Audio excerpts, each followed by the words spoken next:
ಎಲ್ಲ ವಿದ್ಯಾರ್ಥಿಗಳಿಗೂ ಎಜುಕೆ ಕನ್ನಡ ಯೂಟ್ಯೂಬ್ ಚಾನಲ್ಗೆ ಸ್ವಾಗತ. ಈ ವಿಡಿಯೋ SSLC ವಿದ್ಯಾರ್ಥಿಗಳು ಯಾರೆಲ್ಲ ಇದ್ದೀರಾ ನಿಮಗಾಗಿ ಈ ವಿಡಿಯೋ ಅಂತಾನೆ ಹೇಳ್ಬೋದು. ಏನಪ್ಪಾ ಅಂತ ಹೇಳಿದ್ರೆ 2026ನೇ ಸಾಲಿನಲ್ಲಿ ನಡೆಯುವಂತಹ SSLC ಪರೀಕ್ಷೆಯ ವೇಳಾಪಟ್ಟಿಯನ್ನು ಈಗ ಆಲ್ರೆಡಿ ಅಫಿಷಿಯಲ್ ವೆಬ್ಸೈಟಲ್ಲಿ ರಿಲೀಸ್ ಮಾಡಿದ್ದಾರೆ. ಅಂದರೆ ಇದೇ ಪರ್ಮನೆಂಟ್ ಆಗಿ ಅಂತ ಏನಿಲ್ಲ, ತಾತ್ಕಾಲಿಕವಾಗಿ ವಿದ್ಯಾರ್ಥಿಗಳಿಗೆ ಯಾವ ದಿನ ಯಾವ ಸಬ್ಜೆಕ್ಟ್ ಇರುತ್ತೆ ಅಂತ ಹೇಳಿ ಟೆಂಟೇಟಿವ್ ಟೈಮ್ ಟೇಬಲ್ ಅನ್ನು ರಿಲೀಸ್ ಮಾಡಿದ್ದಾರೆ.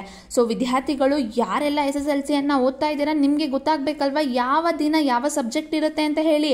ಅಟ್ಲೀಸ್ಟ್ ನೀವು ಇವಾಗಲಾದರೂ ಸೀರಿಯಸ್ ಆಗಿ ಇನ್ನೂ ಚೆನ್ನಾಗಿ ಓದಬೇಕು, ಚೆನ್ನಾಗಿ ಸ್ಕೋರ್ ಮಾಡಬೇಕು, ಎಕ್ಸಾಮ್ ಹತ್ರ ಬರ್ತಿದೆ ಅಂತ ಹೇಳಿ ನಿಮಗೂ ಅನ್ಸುತ್ತಲ್ವಾ.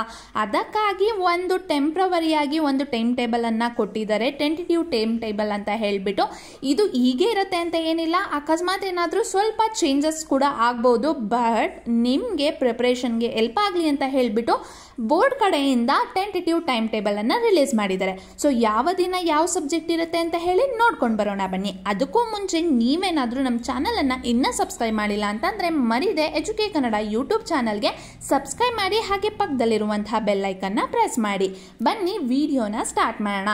SSLC 2026ರ ಟೆಂಟೇಟಿವ್ ಟೈಮ್ ಟೇಬಲ್. ಇನ್ನು ಮೊದಲನೇ ಸಬ್ಜೆಕ್ಟ್ ಬಂದ್ಬಿಟ್ಟು ಪ್ರಥಮ ಭಾಷೆ ಕನ್ನಡವಾಗಿರುತ್ತೆ. ಇದು ಮಾರ್ಚ್ 18ನೇ ತಾರೀಕು ಬುಧವಾರ ಇರುತ್ತೆ. ಬೆಳಿಗ್ಗೆ 10 ಗಂಟೆಯಿಂದ ಮಧ್ಯಾಹ್ನ 1:15ರವರೆಗೆ ಈ ಪರೀಕ್ಷೆ ನಡೆಯುತ್ತೆ. ಸೊ ಫಸ್ಟ್ ಸಬ್ಜೆಕ್ಟ್ ಏನೋ ಮುಗೀತು, ನಿಮಗೆ ಫಸ್ಟ್ ಲ್ಯಾಂಗ್ವೇಜ್ ಏನಿರುತ್ತೆ ಅದೇ ಆಗಿರುತ್ತೆ. ಅದಾದ ಮೇಲೆ 19ನೇ ತಾರೀಕು ಯುಗಾದಿ ಹಬ್ಬ ಇರೋದ್ರಿಂದ ಆ ದಿನ ನಿಮಗೆ ರಜಾ ಇರುತ್ತೆ. ಸೊ ಒಂದಿನ ಗ್ಯಾಪ್ ಸಿಗ್ತಿದೆ.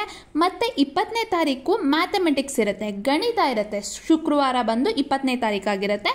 ಬೆಳಿಗ್ಗೆ 10 ಗಂಟೆಯಿಂದ 1:15ವರೆಗೂ ಸಹ ನಿಮಗೆ ಗಣಿತ ಸಬ್ಜೆಕ್ಟ್ ಇರುತ್ತೆ 20ನೇ ತಾರೀಕು. ಸೊ ಕನ್ನಡ ಸಬ್ಜೆಕ್ಟ್ಗೂ ಗಣಿತ ಸಬ್ಜೆಕ್ಟ್ಗೂ ಕೇವಲ ಒಂದೇ ದಿನ ನಿಮಗೆ ಗ್ಯಾಪ್ ಸಿಗ್ತಾ ಇದೆ. ಯಾರೆಲ್ಲ ವಿದ್ಯಾರ್ಥಿಗಳು ಮ್ಯಾಥಮೆಟಿಕ್ಸಲ್ಲಿ ಸ್ವಲ್ಪ ವೀಕ್ ಇದ್ದೀರಾ, ಇಲ್ಲ ತುಂಬ ಟೈಮ್ ಬೇಕು ವರ್ಕೌಟ್ ಮಾಡಿ ಪ್ರಾಕ್ಟೀಸ್ ಮಾಡೋಕ್ಕೆ ಅಂತ ಹೇಳಿಬಿಟ್ಟು ಅಂದರೆ ಇವಾಗಲಿಂದನೇ ಸ್ಟಾರ್ಟ್ ಮಾಡಿ, ಏಕೆಂದರೆ ಒಂದೇ ದಿನ ಗ್ಯಾಪ್ ಇರೋದು.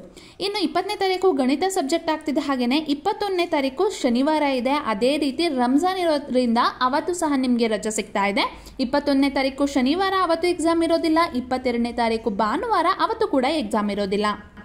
ಇನ್ನು 23ನೇ ತಾರೀಕು ಸೋಮವಾರ ಬಂದು ನಿಮಗೆ ವಿಜ್ಞಾನ ಇರುತ್ತೆ, ಅಂದರೆ ಸೈನ್ಸ್ ಸಬ್ಜೆಕ್ಟು ಎಕ್ಸಾಮ್ ಇರುತ್ತೆ. ಬೆಳಿಗ್ಗೆ 10 ಗಂಟೆಯಿಂದ ಮಧ್ಯಾಹ್ನ 1:15ವರೆಗೆ ಸೈನ್ಸ್ ಸಬ್ಜೆಕ್ಟ್ ಇರುತ್ತೆ. ಮತ್ತು 24ನೇ ತಾರೀಕು ಮಂಗಳವಾರ ಯಾವುದೇ ರೀತಿ ಪರೀಕ್ಷೆ ಇರೋದಿಲ್ಲ, ಮತ್ತೆ ಒಂದಿನ ಗ್ಯಾಪ್ ಸಿಗ್ತಾ ಇದೆ. 25ನೇ ತಾರೀಕು ಬುಧವಾರ ಇಂಗ್ಲೀಷ್ ಸಬ್ಜೆಕ್ಟ್ ಇರುತ್ತೆ, ಸೆಕೆಂಡ್ ಲ್ಯಾಂಗ್ವೇಜ್. ಎಗೇನ್ ಯಾರೆಲ್ಲ ಇಂಗ್ಲೀಷಲ್ಲಿ ಸ್ವಲ್ಪ ವೀಕ್ ಇದ್ದೀರಾ, ನಿಮಗೆ ಒಂದೇ ದಿನ ಗ್ಯಾಪ್ ಸಿಗ್ತಾ ಇರೋದು.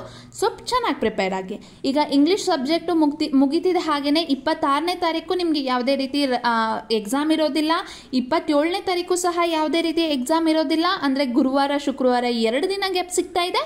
ಮತ್ತು ಶನಿವಾರ 28ನೇ ತಾರೀಕು ನಿಮಗೆ ಸೋಷಿಯಲ್ ಸೈನ್ಸ್ ಇರುತ್ತೆ, ಸಮಾಜ ವಿಜ್ಞಾನದ ಪರೀಕ್ಷೆ ಇರುತ್ತೆ. ಬೆಳಿಗ್ಗೆ 10 ಗಂಟೆಯಿಂದ ಮಧ್ಯಾಹ್ನ 1:15ವರೆಗೆ ಸೋಷಿಯಲ್ ಸೈನ್ಸ್ದು ಎಕ್ಸಾಮ್ ಮುಗಿತದೆ. ಹಾಗೆಯೇ ನೆಕ್ಸ್ಟ್ 29ನೇ ತಾರೀಕು ಭಾನುವಾರ ಇದೆ. ಸೊ ಯಾವುದೇ ರೀತಿ ಎಕ್ಸಾಮ್ ಇಲ್ಲ.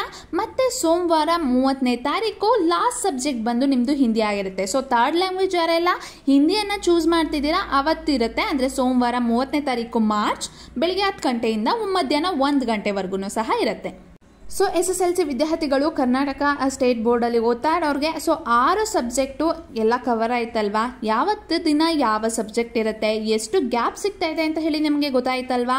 ನೀವು ಯಾವ ಸಬ್ಜೆಕ್ಟಲ್ಲಿ ವೀಕ್ ಇದ್ದೀರಾ, ಕೇವಲ ಒಂದು ದಿನ ಸಿಗ್ತಾ ಇದೆ ಅಂದರೆ ನೀವು ಅವತ್ತು ಪೂರ್ತಿಯಾಗಿ ಪ್ರಿಪೇರ್ ಆಗೋಕ್ಕಾಗೋದಿಲ್ಲ ಅಲ್ವಾ. ನೀವು ಇವಾಗಲಿಂದನೇ ಅದನ್ನು ಸ್ಟಾರ್ಟ್ ಮಾಡಬೇಕು, ಮತ್ತು ನೀಟಾಗಿ ಪ್ಲ್ಯಾನ್ ಮಾಡ್ಕೋಬೇಕು. ನಿಮ್ಮ ಸ್ಟಡೀಸ್ ಪ್ಲ್ಯಾನ್ ಯಾವ ರೀತಿ ಇರಬೇಕು ಎಕ್ಸಾಮನ್ನು ಕ್ರ್ಯಾಕ್ ಮಾಡೋಕ್ಕೆ ಅಂತ ಹೇಳಿಬಿಟ್ಟು ಅಲ್ವಾ. ಅದಕ್ಕಾಗಿ ಈ ವಿಡಿಯೋ ಐ ಹೋಪ್ ನಿಮಗೆ ಒಂದು ಐಡಿಯಾ ಬಂದಿರುತ್ತೆ. ಎಕ್ಸಾಮು ಯಾವತ್ತು ಬಿದ್ದಿರುತ್ತೆ, ಮತ್ತು ಯಾವ ರೀತಿ ಗ್ಯಾಪ್ ಸಿಗುತ್ತೆ, ನೀವು ಯಾವ ರೀತಿ ಪ್ರಿಪೇರ್ ಆಗಬೇಕು ಅಂತ ಹೇಳಿ. ಸೊ ಇವಾಗಿಂದನೇ ನಿಮ್ಮ ಟೈಮ್ ಟೇಬಲನ್ನು ಪ್ರಿಪೇರ್ ಮಾಡ್ಕೊಳ್ಳಿ. ಯಾವ ದಿನ ಯಾವ ಸಬ್ಜೆಕ್ಟ್ ಓದಬೇಕು, ಎಷ್ಟು ಕವರ್ ಮಾಡಬೇಕು, ಮತ್ತು ನಿಮ್ಮ ಟಾರ್ಗೆಟ್ ಇರುತ್ತೆ ಅಲ್ವಾ, ಇಷ್ಟು ಪರ್ಸೆಂಟೇಜು ಇಷ್ಟು ಮಾರ್ಕ್ಸನ್ನು ರೀಚ್ ಮಾಡಬೇಕು ಅಂತ ಹೇಳಿ. ಅದನ್ನೆಲ್ಲ ರೀಚ್ ಮಾಡಬೇಕು ಅಂತ ಹೇಳಿದರೆ ನೀವು ಚೆನ್ನಾಗಿ ಪ್ರಿಪೇರ್ ಆಗಬೇಕಲ್ವಾ. ಸೊ ನೀವು ಟೈಮ್ನ ವೇಸ್ಟ್ ಮಾಡ್ದೇ ಇವಾಗಲಿಂದನೇ ಪ್ರಿಪ್ರೇಷನ್ನ ಸ್ಟಾರ್ಟ್ ಮಾಡಿ. ನಿಮ್ಮ 2026ರ SSLC ಪರೀಕ್ಷೆ ತುಂಬ ಚೆನ್ನಾಗಾಗಲಿ, ನೀವು ಚೆನ್ನಾಗಿ ಮಾರ್ಕ್ಸನ್ನು ಸ್ಕೋರ್ ಮಾಡಲಿ ಅಂತ ಹೇಳಿ ವಿಶ್ ಮಾಡ್ತಾ ನಾನು ಈ ವಿಡಿಯೋನ ಇಲ್ಲಿಗೆ ಮುಗಿಸ್ತಾ ಇದ್ದೀನಿ. ನಿಮಗೆ ಈ ವಿಡಿಯೋ ಇಷ್ಟ ಆಗಿದ್ದರೆ ಲೈಕ್ ಮಾಡಿ, ಅದೇ ರೀತಿ ನಿಮ್ಮ ಫ್ರೆಂಡ್ಸ್ ಮತ್ತು ಫ್ಯಾಮಿಲಿ ಜೊತೆನೂ ಸಹ ಶೇರ್ ಮಾಡಿ. ಅವ್ರಿಗೂ ಸಹ ಯಾವತ್ತು ದಿನ ಯಾವತ್ತು ಎಕ್ಸಾಮ್ ಇದೆ ಅಂತ ಹೇಳಿ ಗೊತ್ತಾಗಲಿ ಅಂತ ಹೇಳ್ತಾ ಈ ವಿಡಿಯೋನ ಇಲ್ಲಿಗೆ ಮುಗಿಸ್ತಾ ಇದ್ದೀನಿ. ಧನ್ಯವಾದಗಳು.